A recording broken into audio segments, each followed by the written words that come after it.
It's been a while since Destiny 2 got its last major expansion, Beyond Light. But players won't have to wait much longer for the next, because The Witch Queen is set to release on February 2nd, 2022. Not only will the next chapter expand heavily on the game's storyline, it's also set to include a number of additions like new weapons and crafting systems. Here's everything confirmed so far for Destiny 2: The Witch Queen. The narrative this time around sees the Guardians go up against the Hive's goddess Savathun, on her own turf, Savathun's throne world. Instead of being a physical place, however, Savathun's throne world is actually her personal dimension, controlled by and for the Hive goddess herself. Bungie recently released a visually stunning trailer showing off the new location. The throne world is described as a place where things are never as they seem. From the trailer, it looks as though Savathun and her servants will be able to alter the world on the fly, forcing players to think on their feet. This new throne world will be populated by legions of Hive Guardians. These Hive Guardians are dead Hive resurrected by Hive Ghost, creatures Savathun created using the power of light. Not so much is known about these Hive Guardians, other than the trailer shows them using powers similar to that of the player Guardians, suggesting that they will be formidable foes.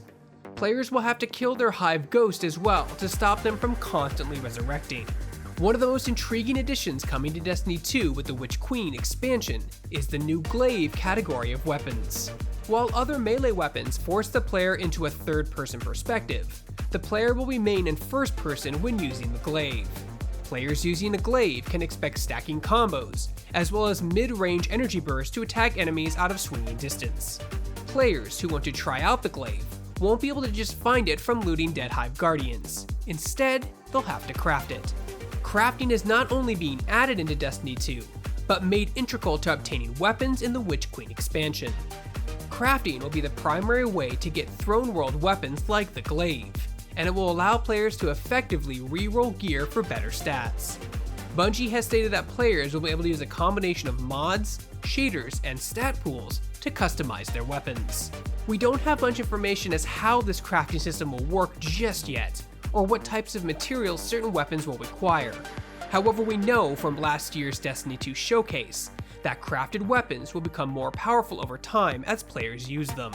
We also know that all Throne World and seasonal weapons will be craftable when the Witch Queen launches.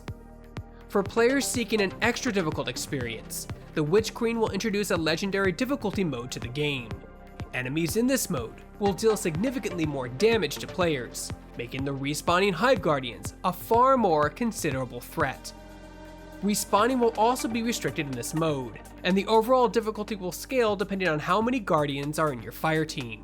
Of course, a higher difficulty level means better loot, and players can expect to be amply rewarded for their efforts when playing on Legendary. Back when the Witch Queen expansion was announced, Bungie revealed its intention to slowly alter Void, Solar, and Arc to be more in line with the Stasis Darkness subclass.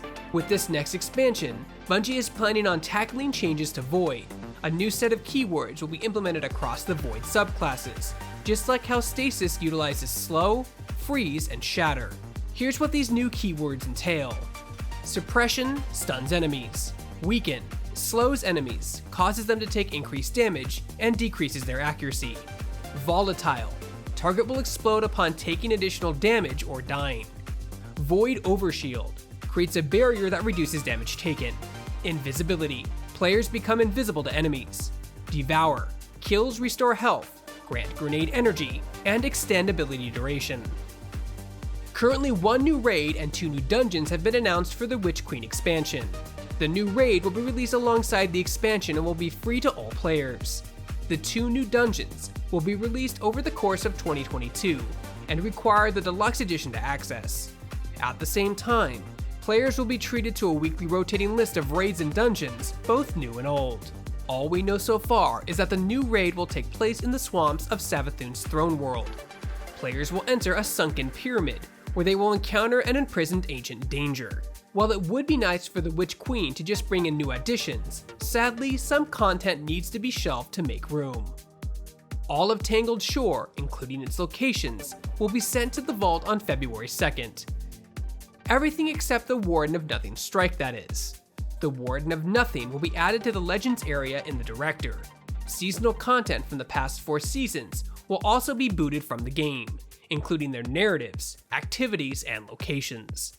This means that the number of exotic quests and their rewards will also be unavailable to complete and earn after the expansion drops. You can check out the full list of vaulted content in this article here.